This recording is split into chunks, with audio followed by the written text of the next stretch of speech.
So, I mean, that is the land of unconfirmed Yes, we came, we saw, he died.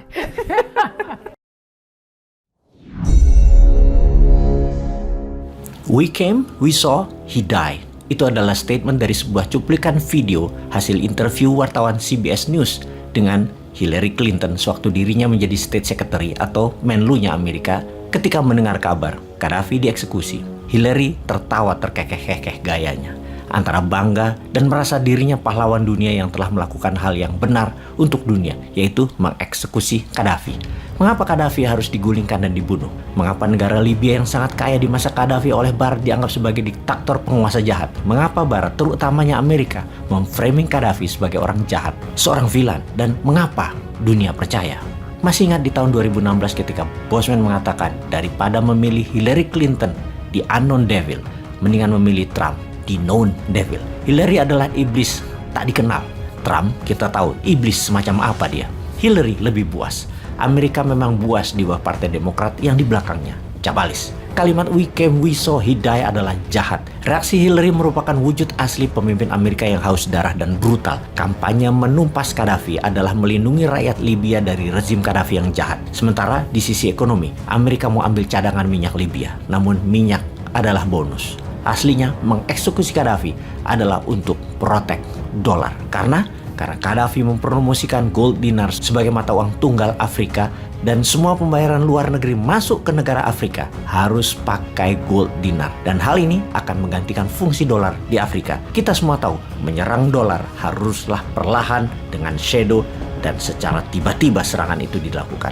Kalau terbuka, kalian akan jadi target. Kita semua tahu bahwa dolar adalah sebuah keharusan untuk menjadi tulang punggung mata uang dunia karena berkurangnya penggunaan dolar akan otomatis membuat Amerika lumpuh.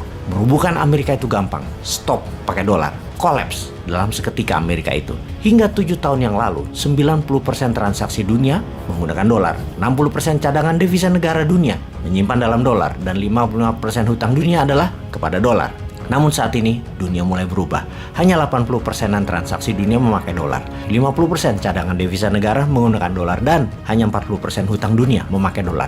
Yuan mulai ambil peran. Juga barter ambil peran besar terutama dalam 6 bulan ini efek perang di Ukraina. Kalau berkepanjangan dunia dalam keadaan perang, dolar akan ambyar. Dan kita harus berterima kasih kepada Putin yang setidaknya sekarang sahabat mulai paham kenapa new mind ke Putin, kenapa new mind pro Putin. Kekuatan dolar adalah kekuatan luar biasa bagi Amerika. Sehubungan dengan Gaddafi, Libya diserang full force. Serius sekali Amerika mengeksekusinya karena gold dinar adalah world threat bagi Amerika. Tiongkok selama memakai economic approach dilakukan hanya perang dagang dan perang ekonomi. Responnya oleh Amerika. Rusia pakai perang militer. Amerika suka karena dagang senjatanya nambah laku. Gaddafi mau menggantikan dolar. Disikat seketika. Makanya gold payment system kita harus bermain cantik. Dalam email Hillary yang bocor ke publik dikatakan dengan jelas, menumbangkan Gaddafi adalah melindungi dolar dan membuat kekuatan single currency Afrika tidak boleh terjadi. Karena independensi currency Afrika terputus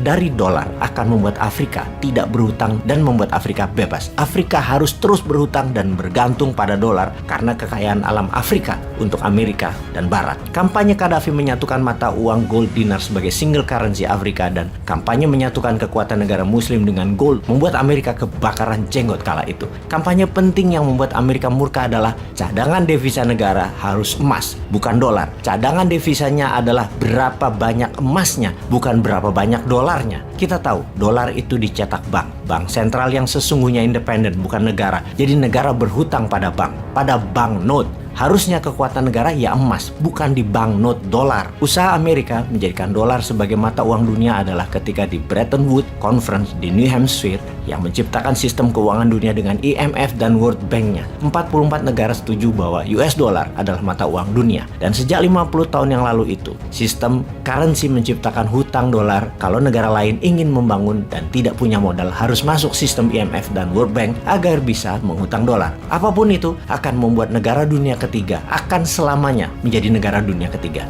Miskin, menjadi negara miskin tak berdaulat dan selalu berhutang.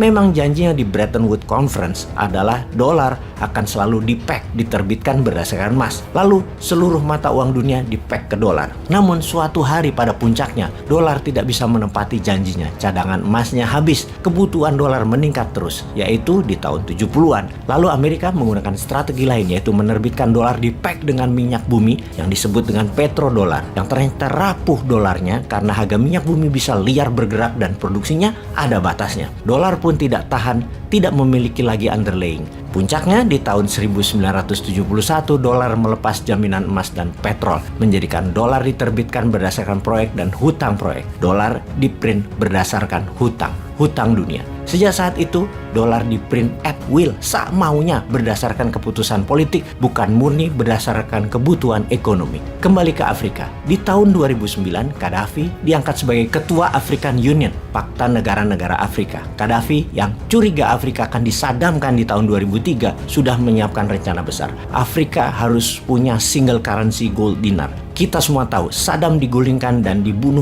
juga bukan karena senjata pemusnah massal milik Irak yang akan ditiadakan seperti kampanye George Bush, tetapi jangan sampai minyak Irak transaksi pakai emas dan bukan dolar dan menjadi menguat. Karena itu, Gaddafi dengan menyatukan seluruh kekuatan Afrika, Amerika tidak mungkin mensadamkan dirinya dan Libya. Gaddafi punya mimpi menyatukan Afrika, menjadikan Afrika the leading global player. Gaddafi adalah pionirnya, pendulunya sebelum Putin beraksi sekarang. Putin mempeg rubel dengan emas, oil, dan gas. Adalah sama dengan apa yang Saddam Hussein lakukan, juga sama dengan yang Gaddafi lakukan. Gaddafi strategi membuat Afrika menjadi satu negara, satu tentara, satu paspor, dan satu currency. Dua hal yaitu satu paspor dan satu tentara, Amerika dan Barat tidak takut. Tapi satu currency, Gaddafi must die. Semoga sahabat semakin paham, gold payment system kita juga punya masalah yang sama. Namun kali ini kita harus kompak, harus berani, dan segerakan semangat Indonesia emas. Hurrah!